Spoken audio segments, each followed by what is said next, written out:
కేటీఆర్ కుటుంబంతో రేవంత్ కు మధ్య సంబంధాలు ఉన్నాయని కేంద్ర మంత్రి బండి సంజయ్ చేసిన ఆరోపణలకు మంత్రి పొంగులేటి శ్రీనివాసరెడ్డి కౌంటర్ ఇచ్చారు. ఫార్ములా ఈరేస్ కేసులో ఏసీబీతో పాటు ఈడీ కేసు నమోదు చేసిందని, ఏసీబీ అరెస్టు చేయకపోతే ఈడీ అరెస్టు చేయొచ్చు కదా అని ప్రశ్నించారు. కాంగ్రెస్ బీఆర్ఎస్ మధ్య ఎలాంటి సంబంధాలు లేవన్నారు.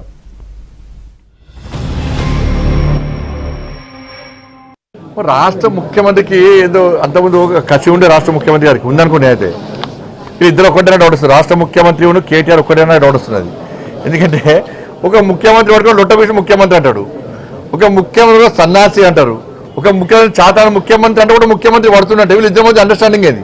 రాష్ట్ర ముఖ్యమంత్రికిను కేసీఆర్ కుటుంబానికి మధ్య జరిగిన అంతర్గత ఒప్పందం ఏంది?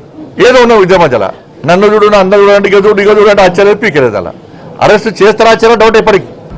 ఎప్పుడైతే ఏసీబీ కేసు రిజిస్టర్ అయిన మరుక్షణం ఈడీ ఎంటర్ అయింది. ఈడీ కూడా కేసులు రిజిస్టర్ చేసింది. ఒకవేళ స్టేట్ గవర్నమెంట్ కొల్యూడ్ అయింది అనుకుంటే వారి చేతిలో ఎమ్మటి ఇట్లా లైట్ వేస్తే అరెస్ట్ చేయొచ్చు కదా. మేమేం వద్దలేదు కదా, వారు చేయాలనుకుంటే చేయొచ్చు కదా అంటున్నా. మేము చేయలేదు, మీరు చేయలేదు, మీరు కొల్యూడ్ అయ్యారు అనేటువంటి మేము కొల్యూడ్ అయ్యే ప్రసక్తే ఉండదు. వాళ్ళు లెగిస్తే కారణం లేదు మా మీద, మరి మీ మీద ఏం చూడలేదే.